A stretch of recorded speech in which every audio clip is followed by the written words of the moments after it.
Я помню хорошо, как я увидел оркестр Олега Лундстрема впервые. Я потом узнал, что, оказывается, правильно, и сама семья говорила Лундстрем, потому что вообще Лундстрем – это шведская фамилия. В начале казанского андеграунда был джаз. Сейчас это направление является очень респектабельным, но были года, когда мастера саксофона и свинга находились на нелегальном положении. Эти времена получили название «Эпоха разгибания саксофонов». И коснулась эта эпоха самого известного представителя казанского джаза Олега Лундстрема. Я помню прекрасно, как приехал Лундстрем, я пошел на официальный концерт, по-моему, юбилейный, или каком-то дворце культуры большом. Народу было очень много, но было 4 певицы, были танцоры, был конференц, так сказать, да. А потом я пришел, по-моему, в электротехнический институт, где был шикарный концертный зал, или в политех, я уже сейчас не помню, технический вуз. Я пришел, вот так стоят пульты, и был чисто инструментальный концерт, чисто, ни одной певицы. И все американский джаз и оркестровки Лундстрема. Но спрос даже на концертную программу Лундстрема был огромен. Я собрал всю прессу об этом. Магнитогорск. 9 дней, 12 концертов. Хабаровск, 13 концертов и просят остаться на 1 день, чтобы сыграть на стадионе. Это сегодня, это, ну, знаете, нереально. Вот у нас биг-бенд шикарный сидит на этой сцене, профессиональный, из молодых ребят. Все импровизируют как черти. Ну, дай бог 2 концерта в месяц они играют. А остальное они своими проектами там делают где-то по клубам. А некуда продать. Да. Вот. И оркестр Лундстрема ездил по Советскому Союзу на гастроли. И вот он приехал в Архангельск. Что самое интересное, мы не знали, откуда он. Мы знали, что вот этот оркестр из Казани. Потом мы узнали, что этот оркестр приехал из Шанхая, из Китая в Казань. И что этот оркестр играл в Китае, был один из лучших джазовых оркестров, котировался на самом высочайшем уровне. Но то, что мы услышали, это было потрясение. Почему? Потому что мы ничего до этого не слышали. Что мы слышали? Мы слушали эстрадные различные ансамбли и оркестры, где там пели, плясали, там жонглеры, танцоры и прочее такое. Эстрадные песенки. А здесь был настоящий американский джаз. Вот это было для нас потрясение. Ну, интересно прежде всего, что приехал сюда оркестр в полном составе. Мы их называли и называем до сих пор шанхайцами, потому что они были известны очень на Дальнем Востоке. Ну, Шанхай как бы самый такой столичный китайский город, который был в культурном отношении в 30-е годы очень продвинутым. Потому что он был как город открытый, там было много иностранцев, очень много ресторанов, и, конечно, звучала джазовая музыка. И вот Олег Лундстрем в конце 30-х считался лучшим оркестром вот, среди биг-бендов, которые играли в Шанхае в то время. Найти работу молодым музыкантам в Шанхае было очень сложно, но тем не менее они пробивались, конкуренция была очень высокая, и они вот все более и более становились известны в Шанхае, работали в лучших танцевальных залах, выступали и концерты свои появились. Вот таким образом сложился коллектив.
Они же все время хотели вернуться. Все время. Еще до войны хотели вернуться. Война началась, они ходили к консулу, к советскому консулу, ходили, просились на войну, чтобы их взяли, чтобы их взяли на войну, воевать, защищать. Какие были патриоты. Вот. Но там консул мудрый был, сказал, ребята, сначала он до войны сказал, там было, эти репрессии были, 37-й год, с троцкистами, с бухаринцами там разбирались. Он сказал, подождите. Потом вот война началась, говорит, подождите, ребята, без вас мы как бы обойдемся, а вы тут, говорит, пока. И вот им разрешили в 1947 году. Вот. Вот. И когда они сюда вернулись в 1947 году, но они приехали как известный там у себя оркестр, похожий на те оркестры, которые мы видели только в фильмах.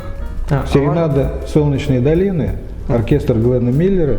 И вот они, есть вот фотографии, где они выглядят так же, как этот оркестр, и состав примерно такой же, классический свинговый оркестр, и музыку они играли.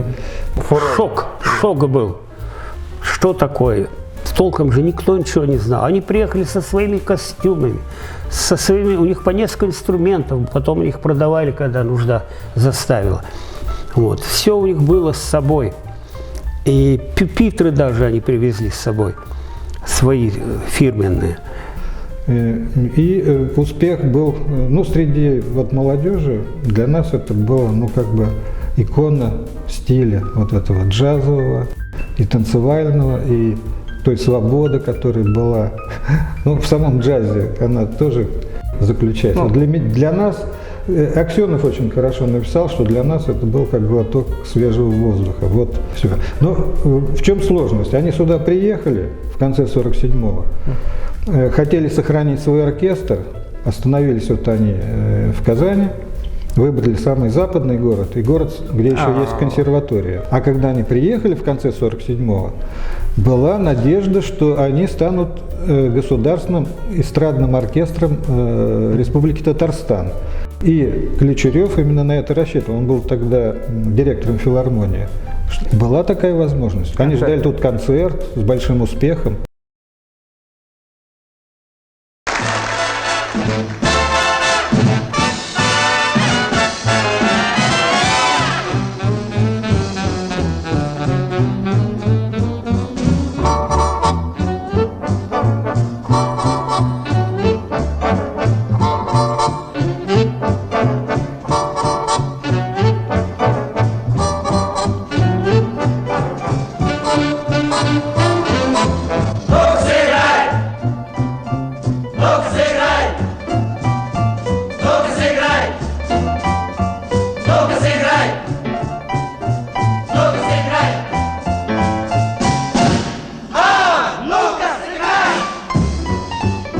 Выяснилось уже в 1948 году, что джаз не нужен, что это музыка. Ну, в общем, сменилась политическая обстановка. Можно более подробно про эту историю, потому что, насколько я изучал вот как бы вашу статью по материалам, получалось, что когда в 1947-м они приезжали, там уже ситуация была плохая, просто до нас еще не дошла. То есть как бы был... Еще нет.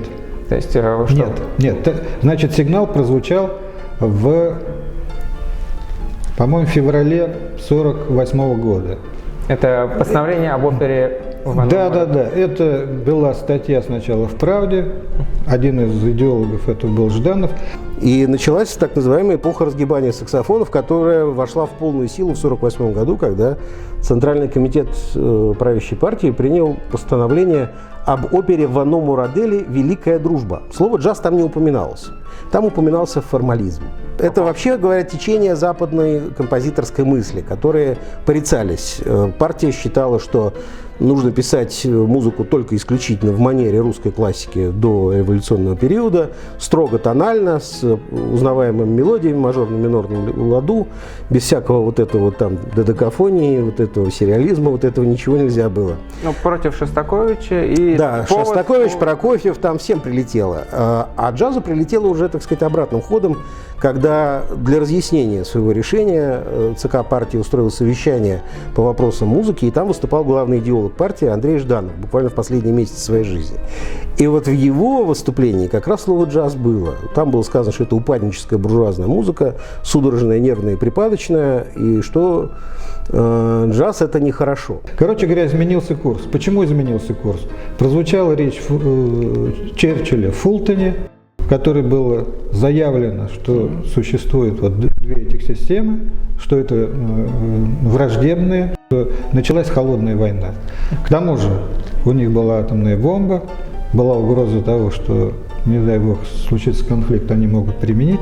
Поэтому жесткий поворот на то, что все, что связано с западной культурой, с западной музыкой, вот эти все связи с Западом, их надо обрубать. Поэтому как бы джаз был под негласным запретом. Подпольный. Ну, не подполья не было. Скажем, оркестр Утесова был джаз-оркестр, стал эстрадный оркестр. Саксофоны стали как бы стали называться эпоха разгибания саксофонов. То есть саксофон стал вражеским инструментом, символом, значит, вот вредной Культуры Запада. буржуазной идеологии и все такое прочее. Все остальные джаз-оркестры в стране были распущены, но распущены они были в концертных организациях. А в ресторанах, на танцах, в кинотеатрах, где перед каждым сеансом в больших городах играли музыку, да, музыка продолжала звучать. Ну да, стало больше аккордеонов и скрипок. Ну да, для того, чтобы на танцах исполнили музыку, под которой можно танцевать фокстрот, то есть джазовый свинг, чтобы исполнить, нужно было сначала дисциплинированно там 1,5 часа танцевать всякие официально разрешенные танцы, типа па де катра, па де спань, краковяк там и так далее.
Что, например, Райскому не дали выбора, куда ты хочешь ехать, давай вот по карте смотри. Ему сказали в Кемерово, и весь оркестр запендюрили в Кемерово, и они там следы какие-то остались, но потом их всех пересажали, и Райский тоже отсидел вот до 1954 года. Как Владимир Борисович Фейертак, наш старейшина нашего джазоведения, рассказывает, что распорядитель танцев мог сказать: вы себя хорошо сегодня вели, теперь давайте сыграем фокстрот. И тогда при запертых дверях... Как Владимир Борисович рассказывал, было одно время даже 2 программы, то есть одна официальная, другая неофициальная. Ну, любой музыкант мог играть и танцевальную программу в том числе. Другое дело, что не всегда разрешали сыграть вот этот самый фокстрот, то есть джазовый свинг. Когда приезжал Лундстрем вот в 50-е, 60-е годы, просто в то время, я так понимаю, у него была такая интересная концертная практика. Он приезжал в город, если выступать на официальной аудитории, то он вообще даже джаз там мог не играть. А вот когда как бы чисто джазовая аудитория, мог выступать. У него были вообще тогда концерты? Ну, у меня есть статья о Лундстреме, которая построена на моем выступлении на юбилейном фестивале, который в консерватории проводился недавно, лет 5 назад, по-моему. Да? И я разговаривал по этому. Потом Лундстрем был мне недоступен, Олег. Когда нужно было оркестру какой-то пиар, он выпускал Игоря, своего брата. Игоря мы подружились, естественно. Потом мы были в жюри фестиваля очень многие. Игорь был очень контактным человеком. И Игорь мне об этом сказал, что у нас 2 программы, То есть в зависимости от того, кто сидит в зале. Да. И, в общем, им пришлось как бы подумать о том, что они будут делать. Но они все-таки хотели заниматься музыкой. И не зря они выбрали, где консерватория. Вот, они поступили в консерваторию. И был лозунг такой: все идем учиться. Ну, пошли не все, потому что у кого-то семьи были. Приехали высокопрофессиональные музыканты. Им просто нужно было закончить консерваторию. Несмотря на то, что они джазовые музыканты, но представь себе, они прекрасно играли все классику. Они работали в симфонических оркестрах, они работали в оперном театре. Это все были... Сам Олег играл на скрипке очень прилично. И он учился сначала как дирижер, а потом как композитор. В это время все работали, потому что они уже привыкли, что там у них был такой напряженный график. И в Шанхае они работали не в одном месте, и здесь они работали. Там у Игоря Лунстрема, я посмотрел, он одновременно чуть ли не в 4 местах работал. В ДК, где-то аккомпаниатором, где-то вел какую-то хоровую эту, и одновременно на танцах. На танцах в Доме офицеров они играли, на танцах в ДК Горького, это вот на Баумана. И перед фильмами еще был оркестр, вот «Родина», он тогда по-другому «Унион» назывался, да. И в ресторанах. В 40 год с момента, когда они же были в подполье, они все равно же джаз играли. Так на танцах они играли. Не, но И все равно же вспоминаю. были же какие-то же сборы, когда они всеми оркестром умудрялись. Да, вспоминают, что, ну, они как бы официально, вот, Неофициально, конечно. а их собирал, да, Ключерев давал возможность, чтобы они Филармония. оркестром все-таки. И вот как раз основная тусовка, где стиляги собирались, была в Доме ученых. Вот там, где молодежь играла.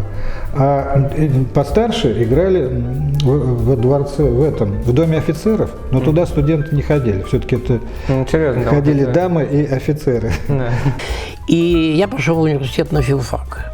На факультете выяснилось, что очень много людей, которые музыкой-то занимались в детстве. И мы сколотили там какую-то банду. И танцы, когда надо было. Мы бы играли там какой-то аккордеон, рояль какая-то там, какой-то бас был, еще кто-то на саксофоне дул. Все это было неприлично, наверное, но нас это так увлекало, такая самодеятельность. А это какой год примерно был уже? Ну, это были годы, там, 49-й, 52-й, то есть самое время, когда этого нельзя. Ну так, а Ну, тогда... это в закрытом виде все. Мы нигде публично не выступали, но для своих. Знаете, ну, приходили в какой-то там маленький клубик, нам говорили: все, директор запирает дверь, ребята, нас тут много, 50 человек, но мы все свои студенты, давай там. Потому что у нас 54-й год, это у нас, они же еще перед тем, как давать концерты, им там разрешили записать, по-моему, музыку именно джазовую. Да, там тоже была история такая полуподпольная. Сюда приехали кого-то писать из радиокомитета, а те, кто курировали и опекали Лунстрема, это вот Ключерев, очень большую роль сыграл Александр Ключерев, он был директор филармонии, ну, композитор. Они приехали писать не Лунстрема и не джаз, а Лунстрема уже ему посоветовали. Причем первый, по-моему, это стал делать Рот, обработки татарских мелодий, и в том числе и Ключерева. А вот татарскую самбу, кстати, как раз в обработке Ключерева, это одна из первых записей, которая была сделана.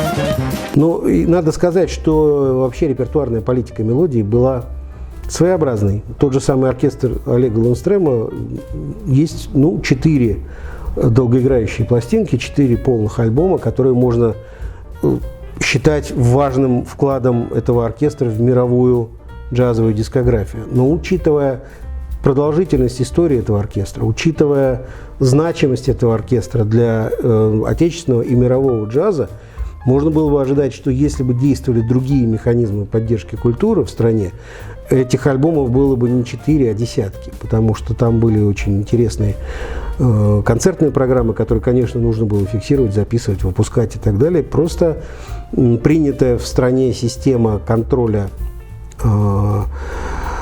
музыкальной культуры через единственную существующую в стране фирму звукозаписи, где все решалось в Москве, и тут немногочисленные местные филиалы все равно должны были утверждать репертуарный план в Москве. К сожалению, не всем везло одинаково. Договорились так, что они будут ночью записываться. И записывались они в клубе Минжинского. Есть даже вот фотографии репетиции, они там сидят.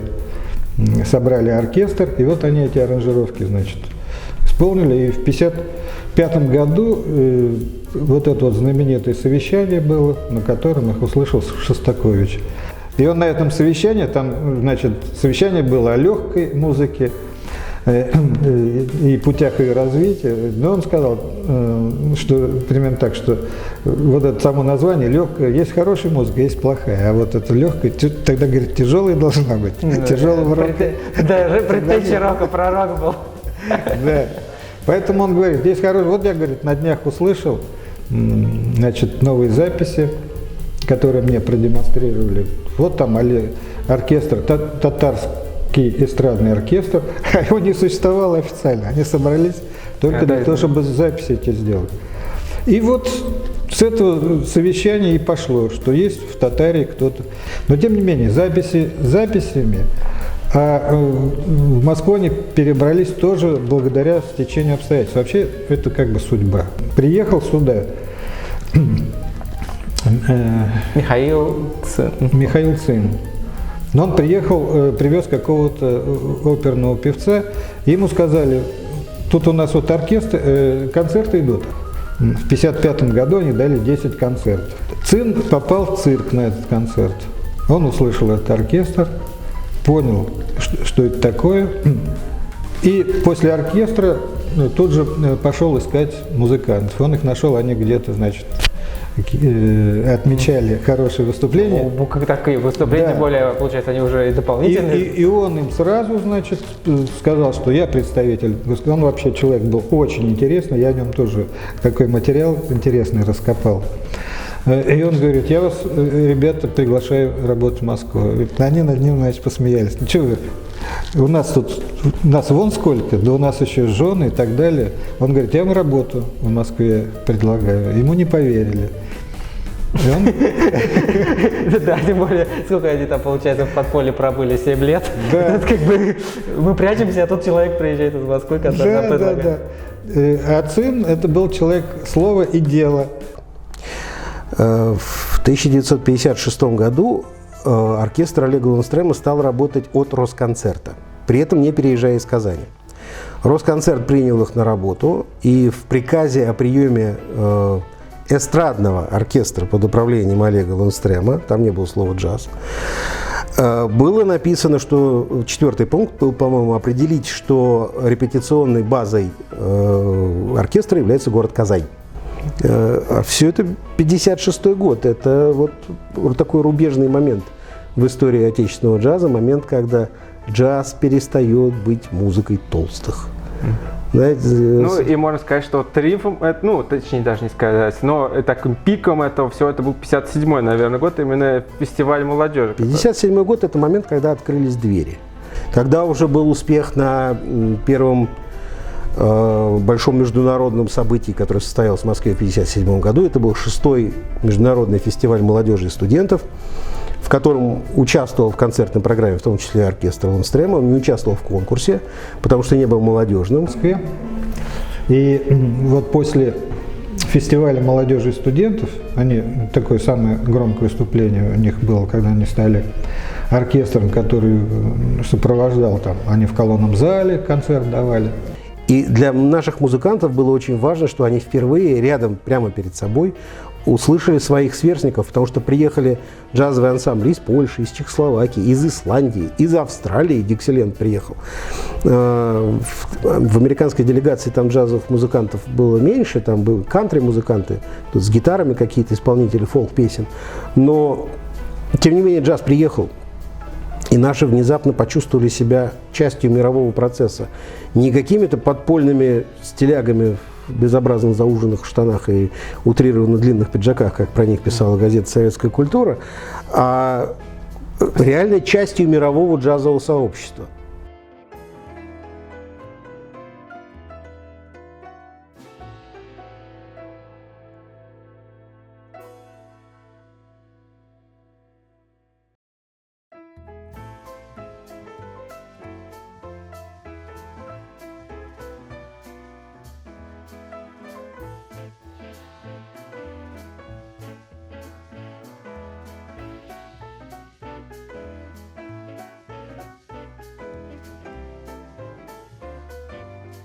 И сел.